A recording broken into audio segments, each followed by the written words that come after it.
আমরা দুনিয়ার জীবনে মনে করি শুধুমাত্র টাকা পয়সা, ধন দৌলত, বাড়ি গাড়ি হলেই হয়তোবা আমাদের রিজিক বেশি।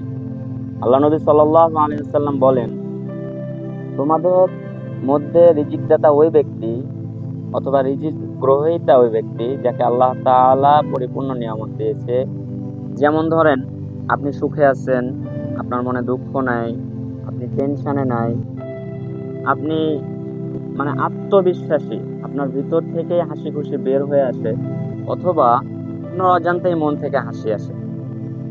আল্লাহ তাআলা এবং নবী করিম সাল্লাল্লাহু আলাইহি সাল্লাম বলেন, প্রকৃত নিয়ামত গ্রহণ করেছে ওই ব্যক্তি যার মনে দুঃখ কষ্ট নেই, অথবা যার একজন ভালো স্ত্রী আছে। এরপরে সাহাবীগণ রাদিয়াল্লাহু তাআলা আনহুম তারা জিজ্ঞেস করলেন, হে আল্লাহর রাসূল, সবচেয়ে বড় নিয়ামত কি, বা সবচেয়ে বড় আমি যে একজন নিয়ামত বিহিতা, এটা আমি বুঝবো কিভাবে?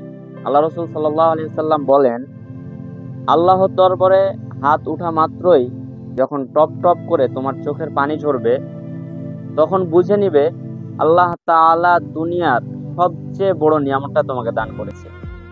আল্লাহর দরবারে হাত ওঠা মাত্রই আমাদের চোখ দিয়ে পানি ঝরে যায়। এই নিয়ামতে, এত বড় নিয়ামতের বিপরীতে আমার আপনার জীবনে আর কি চাই?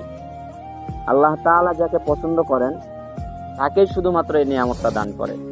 এই জন্য আমরা আল্লাহ তাআলার কাছে প্রত্যেকটা নিয়ামতের জন্য শুকরিয়া আদায় করব। আল্লাহ তাআলা নিজেই বলেছেন, লা ইন শাকারতুম লা আযীদান্নাকুম ওয়া লা ইন কাফারতুম ইন্না আযাবি লাশাদীদ।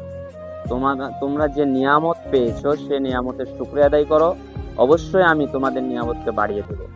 আর যে বা যারা আমার নিয়ামতের অকৃতজ্ঞ হয়, আমি তাদের নিয়ামত ছিনিয়ে নেই এবং তাদেরকে শাস্তি দিই।